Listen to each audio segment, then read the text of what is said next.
তৃণমূলের জামানায় গত 10 বছর ধরে ভোট দেওয়া তো দূরের কথা, ভোট কেন্দ্রে যেতে পারতেন না পূর্বস্থলী উত্তর বিধানসভার পিলা পঞ্চায়েতের হামিদপুরের 5 নং বুথের 50টি সনাতনী পরিবার, যার ভোট সংখ্যা 120 জন।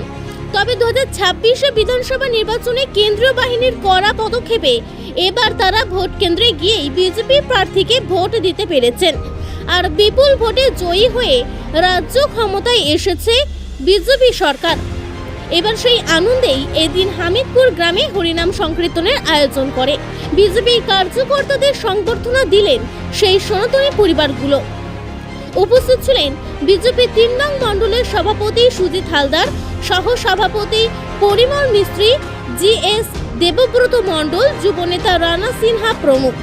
এ বিষয়ে কি জানালেন 3 নং মণ্ডল সভাপতি সুজিত হালদার, শোনাবো।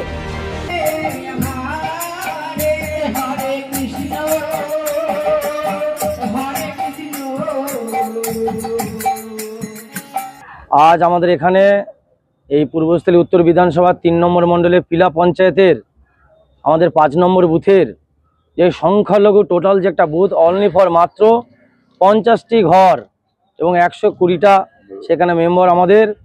সেই মেম্বাররা দীর্ঘদিন মুসলিম ভাইদের অত্যাচার ওখান থেকে বেরিয়ে আসতে পারেনি। আজকে সারা রাজ্য জুড়ে আমাদের যে জয়, তার উল্লাসে এখন তারা আমাদের নেতৃত্বকে খুঁজে বেড়াচ্ছে। এই পিলা পঞ্চায়েতের আমার যিনি জিএস সমনে দেবব্রত মণ্ডলের নেতৃত্বে ওইখানে আজ বিগত দিনের পিলা পঞ্চায়েতের কার্যকর্তারা যেভাবে পিছিয়ে ছিল, এখন একে একে খুঁজে বের করা হচ্ছে এবং প্রত্যেকটা বুথে কোথায় আমার হিন্দু ভাইরা হারিয়ে আছে সেখানে আমরা প্রত্যেকটা জায়গায় যাওয়ার চেষ্টা করছি। হ্যাঁ, এরা ভোট দিতে পারতো না, এবছর এখন ওনারা আমাদের নেতৃত্ব খুঁজে বেরোচ্ছে। আমরা আমাদের যিনি বিধায়ক সমনে গোপাল চট্টোপাধ্যায় মহাশয়ের নেতৃত্বে প্রত্যেকটা জায়গায় মানুষের সুবিধা অসুবিধা আমরা পাশে যাচ্ছি এবং আমাদের হিন্দু ভাইদের ভরসা দিচ্ছি যে আগামী দিনে প্রত্যেকটা জায়গায় আপনারা সুসম্পন্নভাবে চলতে পারবেন, ফিরতে পারবেন, কোনো অসুবিধা এবং ভয়ের কারণ নেই।